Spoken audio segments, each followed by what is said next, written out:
Elliot had not planned to come home that night. The meeting in Zurich had ended early, the kind of rare efficiency that usually made him restless rather than relieved. His driver had asked if he wanted to stop by the office, but Elliot had shaken his head and given the address of the estate instead. It felt safer to be surrounded by marble halls and familiar routines than to sit alone in a hotel room with thoughts he did not have the energy to fight. The house was quiet when he arrived, too quiet perhaps, but that was not unusual. The staff knew his habits, they knew when to stay invisible. He loosened his tie as he walked inside, footsteps echoing faintly against polished floors. The air smelled faintly of citrus and wood polish. Comfort, control, the illusion of both. Elliot barely took 3 steps down the east corridor before the world shifted. A hand clamped around his wrist, firm and unyielding.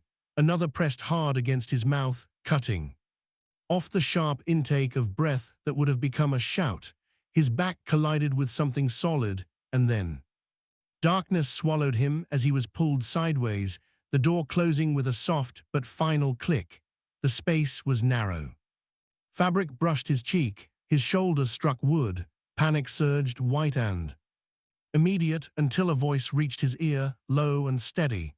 "Do not make a sound." The words were not rushed. That frightened him more than a whisper would have. Elliot froze, every muscle locked, his heart hammering so hard it seemed impossible that whoever stood outside could not hear it.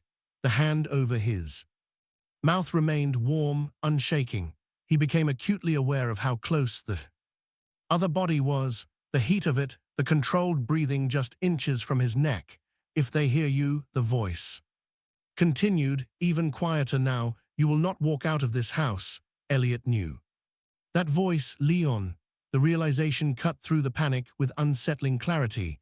Leon Cross did not overreact. He did not dramatize. As head of security, he was trained to measure danger with ruthless precision. If Leon said silence meant survival, then sound meant something far worse. Leon eased his hand away from Elliot's mouth, replacing it with a finger pressed lightly against his lips.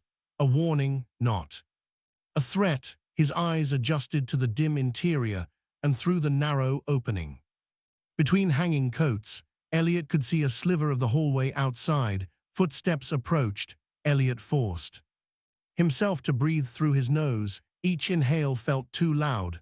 The closet smelled faintly of cedar and clean fabric, but beneath that was something sharper. Leon's soap and metal and something distinctly human. The proximity made Elliot uncomfortably aware of every detail, the rise and fall of Lion's chest, the tension in his arm where it hovered protectively in front of Elliot. 2 figures paused just beyond the door. "You are sure he drank it this morning?" a woman asked. Elliot's stomach dropped. Margaret. Her voice was smooth, perfectly composed as always. The same tone she used when discussing charity galas or company dinners. It carried no strain, no urgency, only mild interest. The response came from a man Elliot did not immediately recognize. "Yes, same amount as before," he said, "though his levels have been unstable lately." "Then increase it," Margaret replied without hesitation.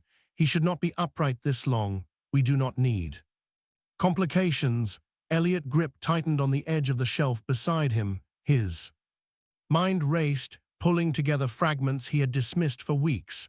The dizziness, the mornings when his hands shook for no reason, the nausea he blamed on exhaustion. It was not stress. It had never been stress. The man hesitated. "There are risks if the dosage goes higher." "There are always risks," Margaret said lightly. "That is why we pay people to manage them." Her footsteps moved closer to the closet door. Elliot's pulse thundered. He could feel Leon shift, subtly placing himself between Elliot and the door as if his body alone could block sound, sight, fate. "If he collapses," Margaret continued, "we handle it quietly. I will not have rumors complicating the transition."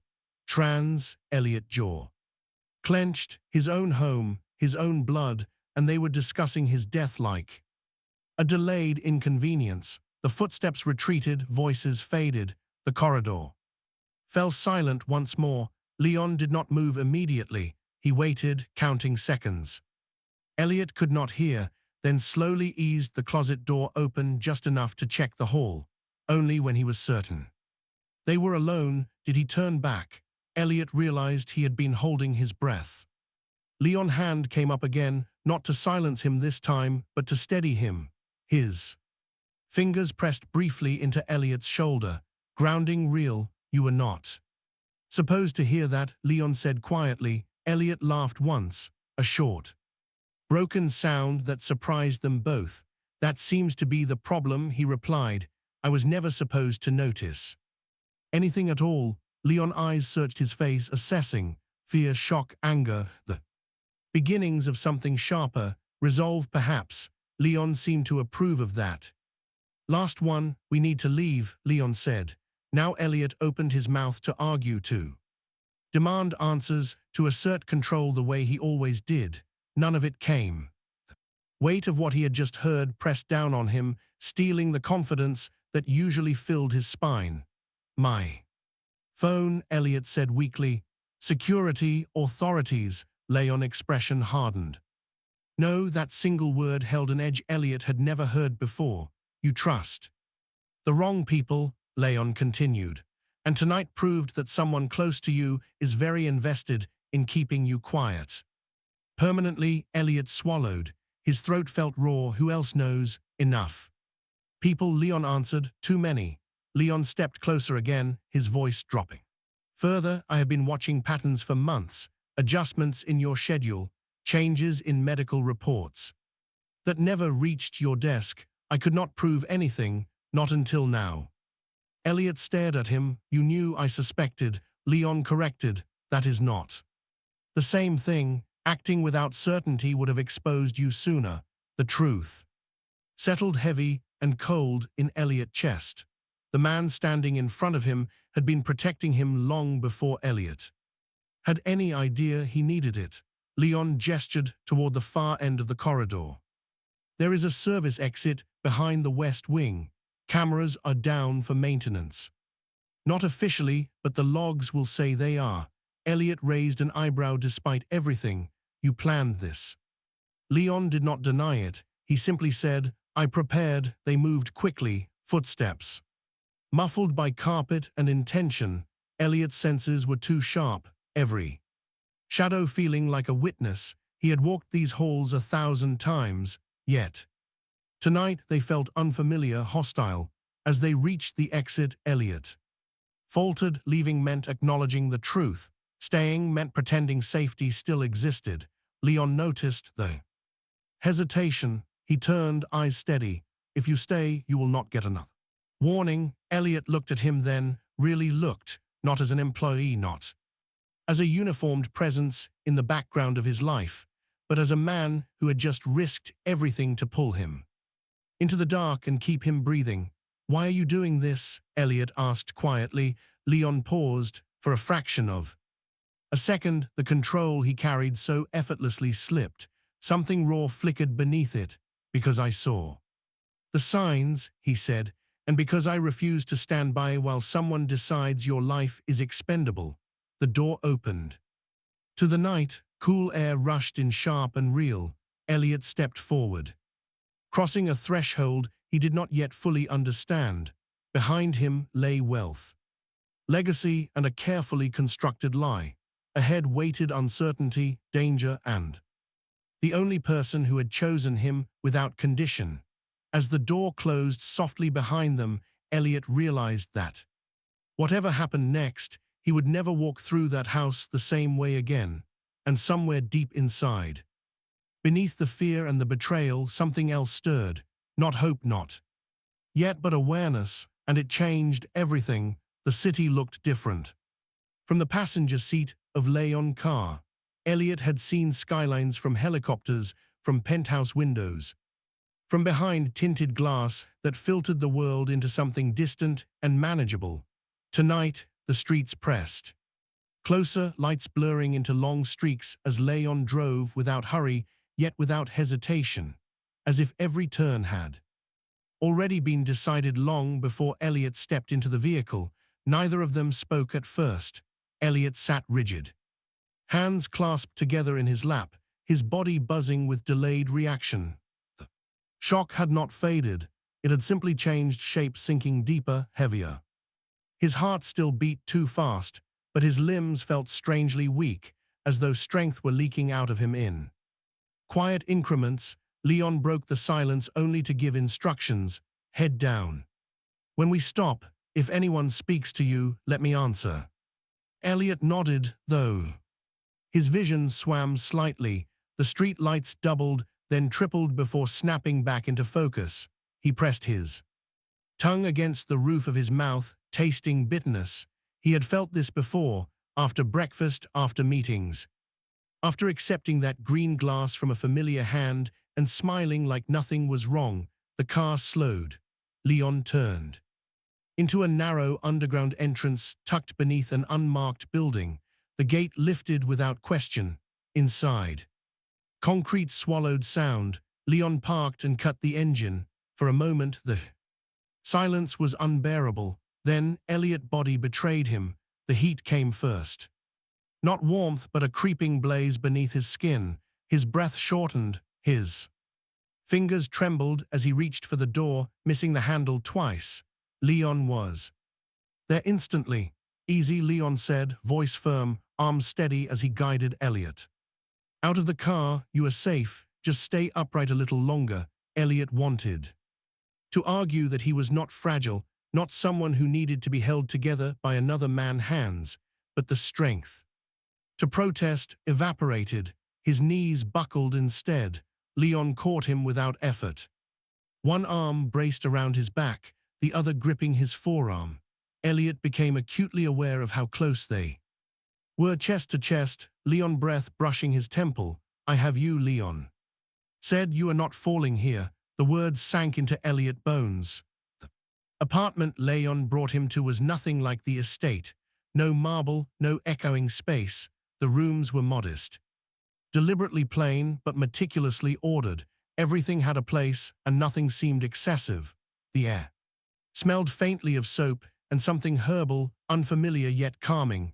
Leon lowered Elliot onto a narrow couch, easing him down as though handling something precious rather than something powerful. Elliot's head spun as he lay back, staring at a ceiling that did not feel like a trap.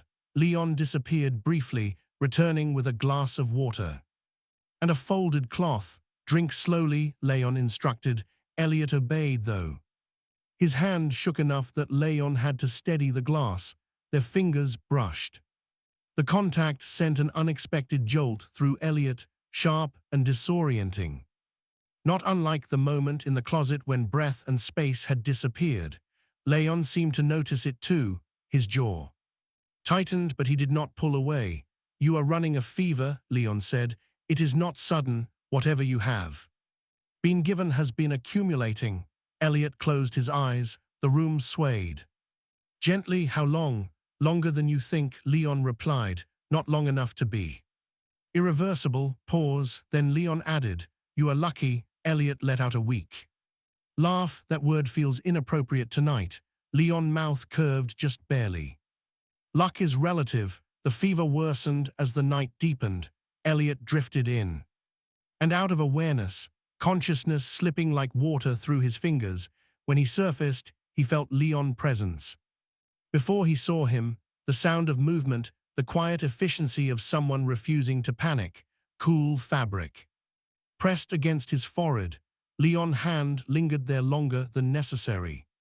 Stay with me, Elliot, Leon murmured at one point. The words threaded themselves into Elliot's haze, anchoring him. He reached out blindly, fingers catching fabric. Leon's shirt. He tightened his grip without realizing it. Leon froze for a heartbeat. Elliot thought Leon might pull away. Instead, Leon shifted closer, allowing Elliot to hold on, his hands settling over Elliot's wrist, firm and grounding. You are here, Leon said quietly. I am not going anywhere. Elliot's lips parted. He did not know what he meant to say. Gratitude, confession, something honest. Stripped bare by sickness and fear, what came out instead was a whisper, "I did." Not see it, Leon knew what he meant. "You were not meant to," Leon said, "that does not make this your fault." Elliot's eyes burned, though no tears fell. "I built everything around control, around believing I knew the people closest to me." Leon's voice softened. "Monsters do not announce themselves, they blend, they wait." Elliot swallowed. In the dim light, Leon's face looked different, less guarded. Lines of exhaustion he usually hid were visible now. This was not just duty, this was personal. "Why you?" Elliot asked. "Why risk everything for me?" Leon did not answer immediately. He stood, turned away briefly, as if steadying himself. When he spoke again, his tone was measured, but something underneath it had shifted. "Because when I realized what was happening, I saw how alone you were," Leon said, "surrounded by people, yet completely unprotected where it mattered." Elliot's chest tightened. He had spent years convincing himself that solitude was a choice. Hearing it named as vulnerability felt like being exposed under harsh light. The fever peaked near dawn. Elliot's dreams were fractured, stitched together from memory and fear.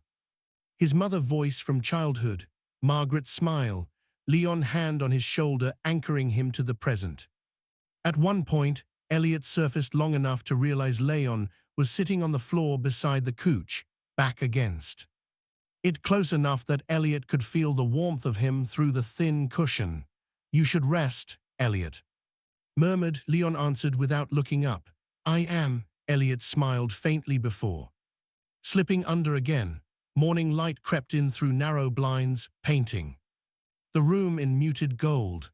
Elliot's eyes fluttered open, his head pounding but clearer than before. His body still felt weak, but the burning intensity had eased. Leon was asleep in the chair across from him, posture still alert. Even in rest, his head had tipped back slightly, eyes closed, expression unguarded. Without the tension, Leon looked younger, human. Elliot studied him, noticing details he never had. A faint scar near his temple, calloused, hands resting loosely on his thighs. This man had stood between him and death. Without hesitation, Elliot shifted, and Leon's eyes opened instantly. "How do you feel?" Leon asked. "Alive," Elliot said honestly. Leon exhaled, a quiet release. "Good." Elliot pushed himself upright with effort. Leon moved to help, but Elliot raised a hand. "Let me try." He succeeded, barely. Leon watched closely, but did not intervene. There was a strange intimacy in the silence that followed. No titles, no hierarchy, just two men who had crossed a line neither of them could unsee. Elliot broke the quiet. "You said people close to me were involved." Leon nodded. "Internal access, medical channels, security logs altered." After the fact, Elliot clenched his jaw. "And you stayed?" Leon met his gaze steadily. "I stayed because leaving would have made me complicit." Something shifted then, not dramatic, not declared, but real. Elliot leaned back, exhaustion pulling at him again. Leon stood, offering water. As Elliot drank, his fingers brushed Leon again. This time, neither of them moved away. Outside, the city continued as if nothing had changed. Inside the small apartment, everything had. Elliot was no longer merely recovering from poison. He was waking up, and Leon was no longer just the man who kept him alive. He was the one person who had seen him clearly when it mattered most. The third day did not begin with pain. That more than anything unsettled Elliot. He woke before dawn, not dragged up by nausea or the violent heat that had scorched his veins the nights before, but by a strange clarity. His head still etched. His muscles still felt as though they belonged to someone older, someone worn thin. Yet the sharp edge of suffering had dulled. In its place lingered something quieter and far more dangerous. Awareness. He lay still, listening to the apartment breathe around him. Pipes murmured softly within the walls. Somewhere outside, a delivery truck hissed to a stop. Ordinary sounds, proof that life continued without regard for betrayal or revelation. Leon was awake. Elliot sensed it before he saw him, the absence of sleep noise, the subtle shift of weight. Leon stood near the kitchen counter, back half-turned, scrolling through something on a spare phone. His posture was rigid, alert in a way that suggested he had not truly rested even when his eyes had been closed. For the first time since leaving the estate, Elliot allowed himself to sit with what he knew. He had not imagined the conversations. He had not misinterpreted concern as threat. His body had been breaking down by design, guided by hands that had once adjusted his collar and smiled across a breakfast table. The realization no longer felt shocking, felt cold, precise. Leon turned when he sensed Elliot stirring. "You should still be resting," Leon said. Elliot shifted into a seated position, slowly testing his balance. He succeeded without swaying. "That alone felt like victory. If I sleep again, I am not sure what I will wake up believing," Elliot replied. "I need to be conscious for this part." Leon studied him for a moment, then nodded. He poured water into a clean glass and brought it over, setting it within reach. The gesture carried none of the urgency of the night before. It was careful, deliberate. "The fever has broken," Leon said, "but the damage will take time to fully reverse." Elliot accepted the glass. His fingers were steadier now. "How much time?" Leon shrugged slightly. "Days, weeks. You are fortunate. Your body is strong." "Fortunate," Elliot echoed softly. That word again. Leon did not smile. They sat in silence for a while. The air between them weighted with things neither had yet spoken aloud. Elliot's gaze drifted to the window where pale morning light crept across the floor. "I keep thinking about the mornings," Elliot said at last. "How ordinary they were." "I thanked her. I drank it without hesitation." Leon's voice was even. "Familiarity is the most efficient disguise." Elliot's jaw tightened. "How long did you suspect?" Leon leaned back against the counter, arms crossing loosely. "I noticed inconsistencies about 4 months ago. Your health reports did not align with your physical performance. Your personal physician changed recommendations without justification. Access logs showed quiet edits made outside routine hours." Elliot listened, absorbing each word with grim calm. "And you did nothing?" Leon's gaze sharpened. "I did not confront without proof. Acting prematurely would have accelerated their timeline." Elliot exhaled slowly. "That made sense." He hated that it did. "I thought I was paranoid at first," Leon continued. "Then I began monitoring patterns. Who had access? Who benefited from your absence?" "My absence," Elliot repeated. "Not my death." Leon's expression darkened. "They planned for a period of uncertainty, confusion, control, shifting hands while the narrative was shaped. He had built his career on anticipating moves, on staying 3 steps ahead. And yet, the most critical game had been played inside his own home, beyond the reach of boardrooms and contracts. He looked at Leon and knew. Leon met his gaze without flinching. "I stayed close, closer than protocol required." That admission carried weight. Elliot hesitated, then spoke carefully. "Why did you not tell me?" Leon's answer came without delay.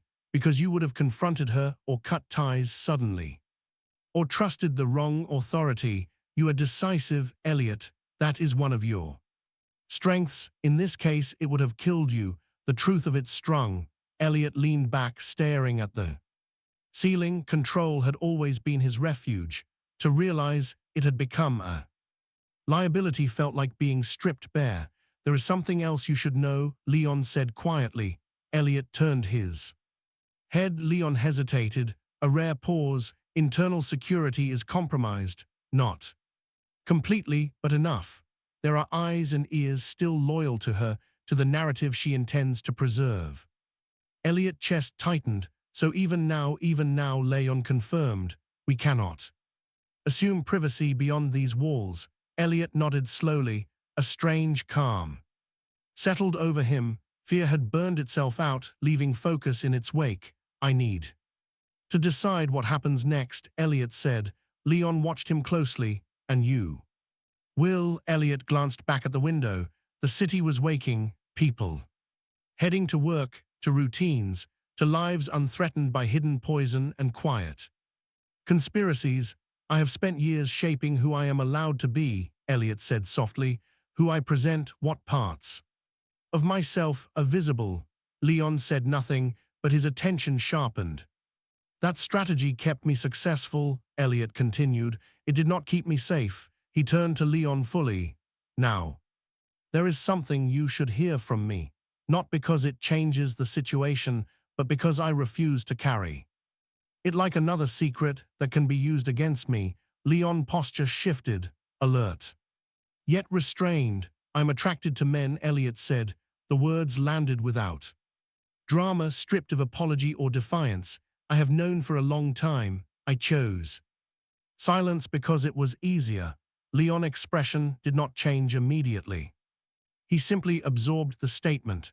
Elliot felt a flicker of vulnerability then, sharper than any physical pain he had endured.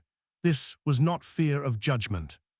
It was fear of consequence, of being seen clearly and deciding whether that visibility was survivable. Thank you for telling me, Leon said at last. That was all. No surprise, no discomfort, no awkward reassurance, just acknowledgement. Elliot blinked, caught off guard. You are not going to ask anything.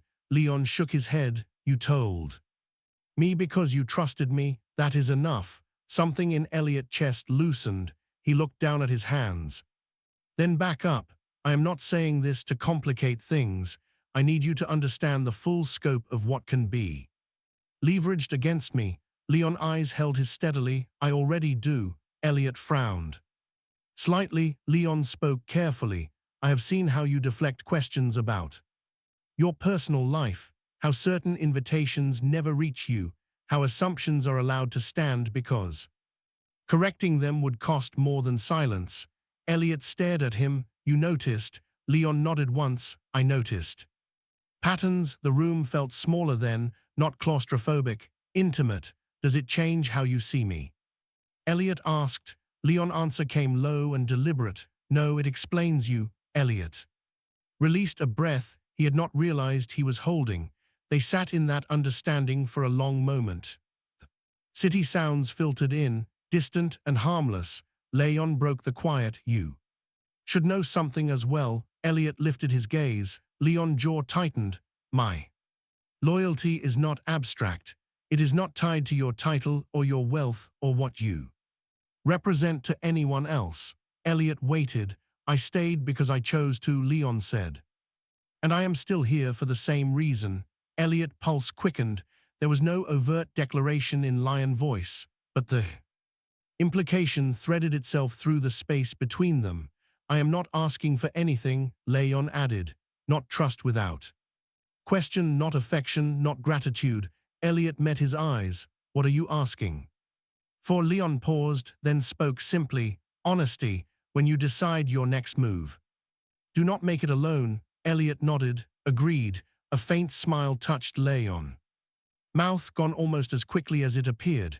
Later that afternoon, Leon reviewed secure files while Elliot rested nearby, not asleep but still. He watched Leon move with purpose, strength contained beneath control.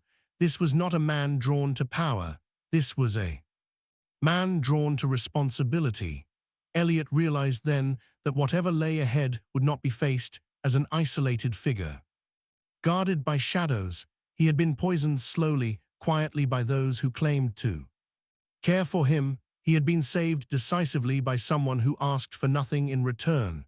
That distinction mattered. As evening settled and the light softened, Elliot closed his eyes briefly, not to escape, but to think. The truth had surfaced, not just about betrayal but about himself, and for the first time he was not afraid of what came next, because when the moment arrived to step back into the world, he would not do it blind, nor would he do it alone. The invitation arrived at dawn. It appeared on Elliot's secure tablet, delivered through a channel that had once felt impenetrable. An annual Foundation Gala hosted by the company rescheduled slightly earlier than planned.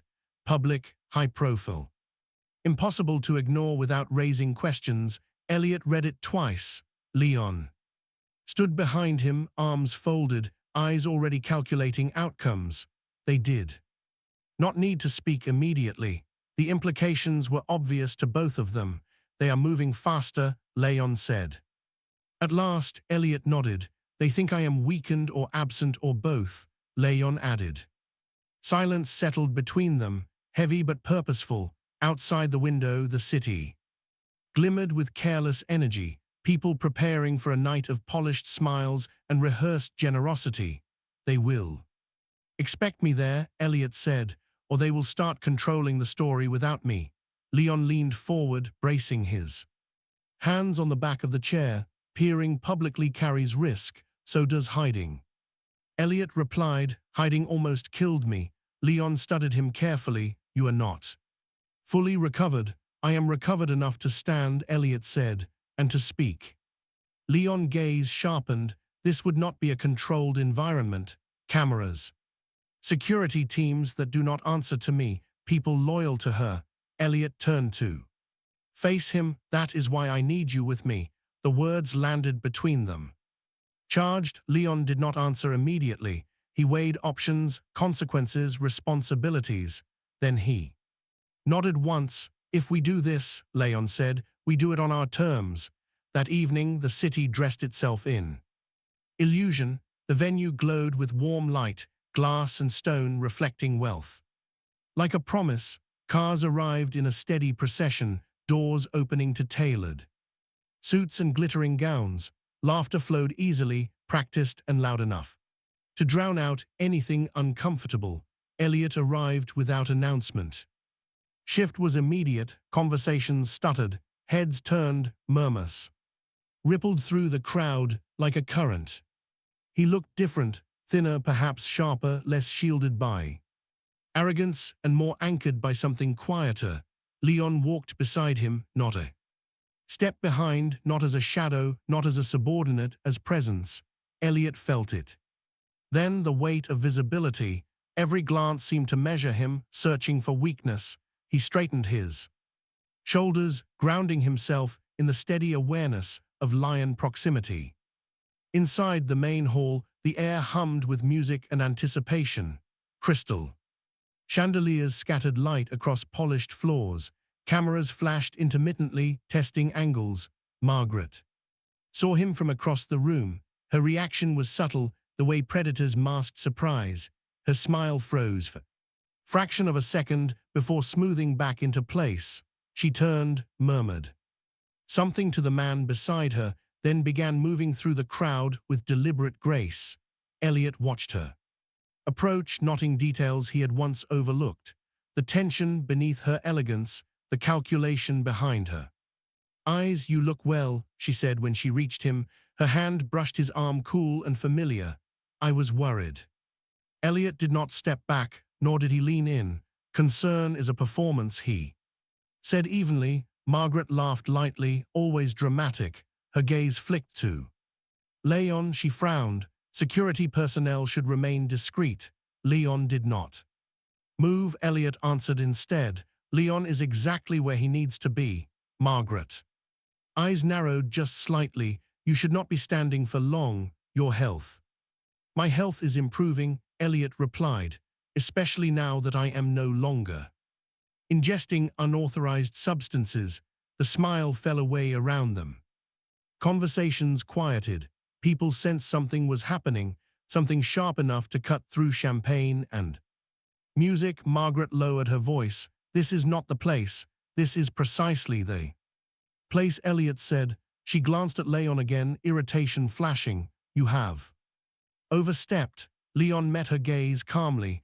My responsibility has always been to Elliot's safety. Margaret lips thinned. You forget your position. Leon voice did not rise. I have not. The tension drew attention now. Phones lifted discreetly.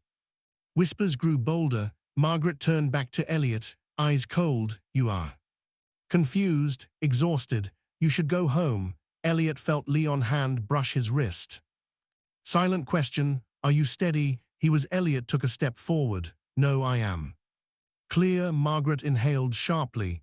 Elliot, he did not let her finish for weeks. Elliot said, my body deteriorated while explanations were offered and dismissed. Medical recommendations shifted without documentation. Access logs were altered. Conversations were held that assumed my absence would be permanent. The room went still. Margaret forced a laugh. This is inappropriate. Elliot raised his voice just enough. I was poisoned.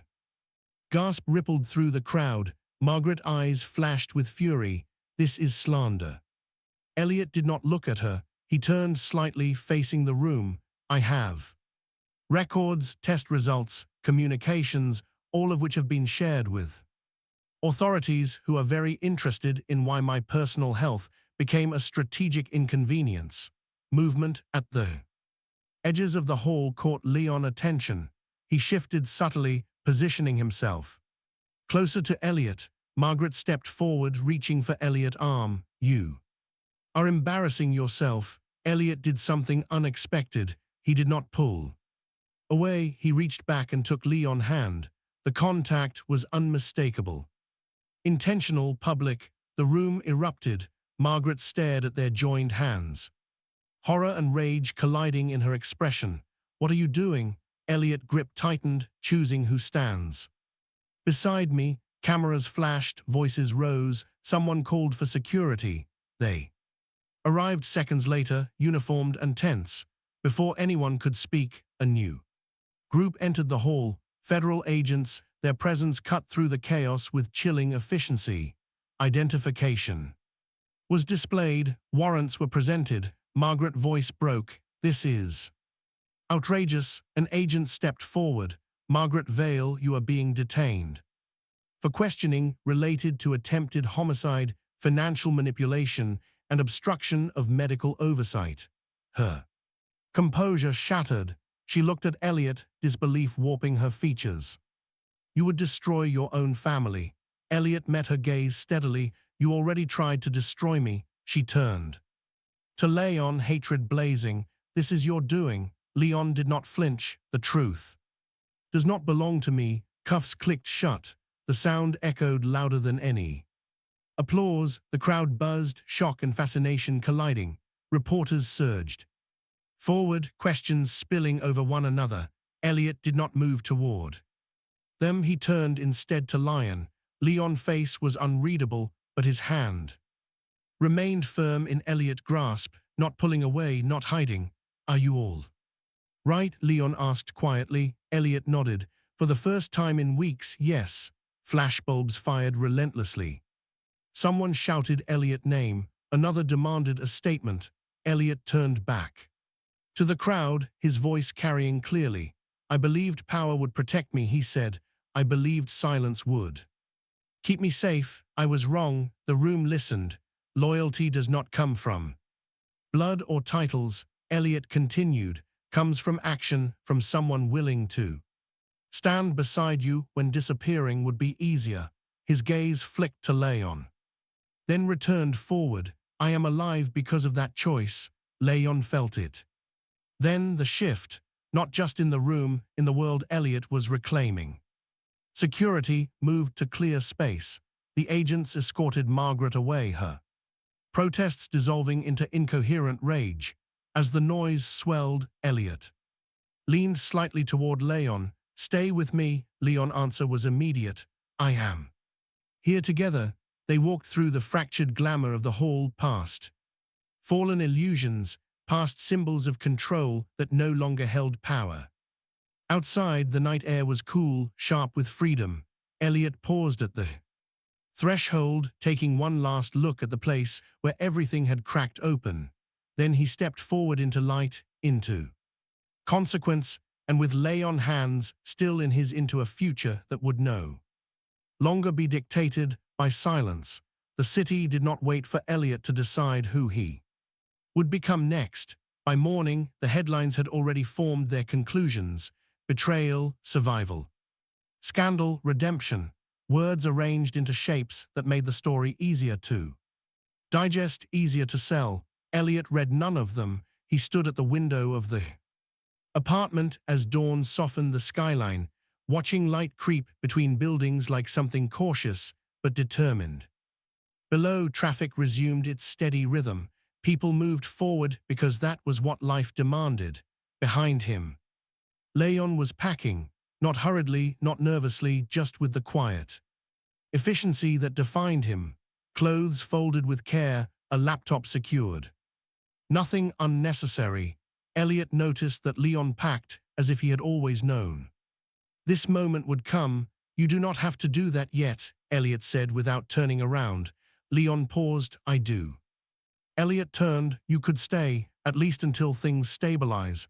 Leon met his gaze evenly. That is exactly why I should not. Elliot frowned. Explain.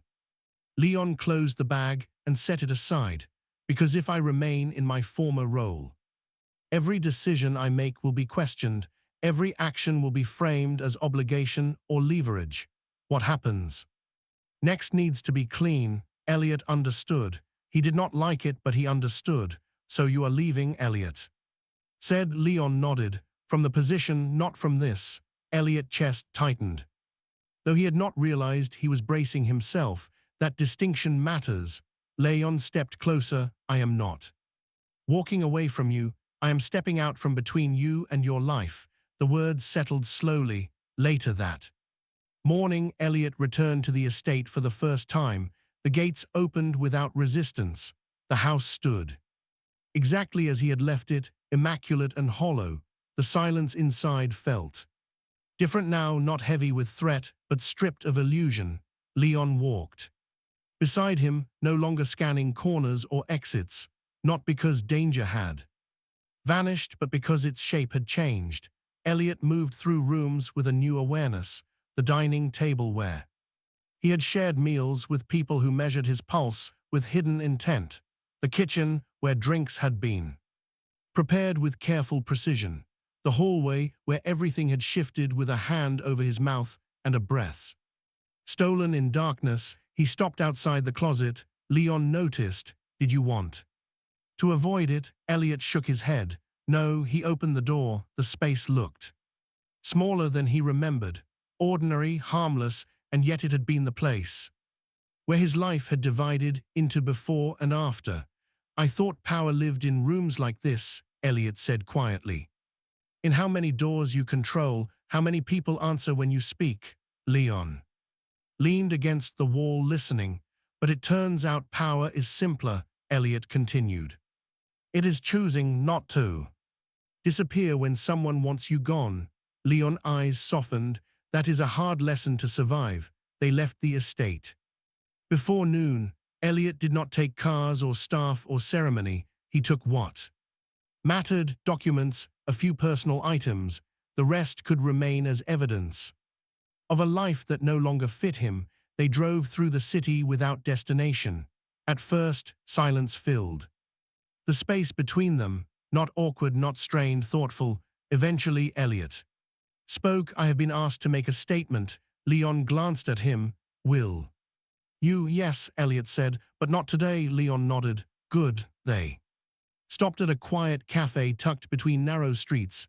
No photographers, no familiar faces, just the low murmur of conversation and the smell of coffee. They sat by the window. For the first time, no one watched Elliot with expectation. No one recognized him. Anonymity felt like exhaling after years of shallow breathing. Leon wrapped his hands around a mug, steam rising between his fingers. You are thinking very loudly. Elliot smiled faintly. I am deciding what stays. Leon raised an eyebrow. Elliot leaned back. My role, my company, those will continue, but not the version of myself that believed isolation was strength. Leon studied him and the rest. Elliot's gaze did not waver. I am done hiding parts of my life to make others comfortable. Leon did not speak, but something shifted in his posture. Attention sharpened. That includes you, Elliot added. Leon set the mug down carefully. I'm not something you owe honesty about. Elliot shook his head. I'm not saying this out of obligation. Then why? Leon asked. Because when I imagine what comes next. Leon is there, Elliot said simply, not as protection, not as a symbol, as a man who chose me when he could have vanished. The cafe noise seemed to fade. Leon breathed out slowly. Elliot, I know. The cost, Elliot continued. The scrutiny, the assumptions, I am not asking you to step into chaos with me. Leon's eyes held his. You already stepped into mine. Elliot blinked. Leon's voice was low, controlled, but no longer distant. I am not afraid of being seen. I am cautious about being claimed. Without intention, Elliot leaned forward. Then let me be intentional. Silence stretched, not empty, expectant. Leon searched Elliot's face, not for certainty, but for sincerity. He found it. I do not belong to you, Leon said. Elliot nodded. I know, Leon continued. And you do not belong to me. Elliot did not argue. Leon reached across the table then, fingers brushing Elliot's hand like deliberate. But I am willing to walk beside you, Leon said, without uniforms, without titles, without silence. Elliot's throat tightened. That is all I am asking. They did not kiss. Not then. The moment did not require it. Connection was already real, already chosen. In the days that followed, the world recalibrated. Legal proceedings moved forward. Statements were made. Apologies were issued by people who had never questioned convenience until it failed them. Elliot stood firm, not vengeful, not performative, honest. Leon declined several offers, security consulting, private contracts, positions that came with prestige and control. Instead, he stayed close, not constantly, not possessively. He respected Elliot's space, his need to rebuild with clarity rather than impulse. But he was present, steady, unwavering. One evening, weeks later, Elliot stood in a new apartment, overlooking the river, smaller than his penthouse, warmer, filled with light and intention. Leon joined him at the window. I used to measure success by what I could acquire, Elliot said. Leon glanced at him. And now I measure it by what I refuse to lose, Elliot replied. Leon nodded.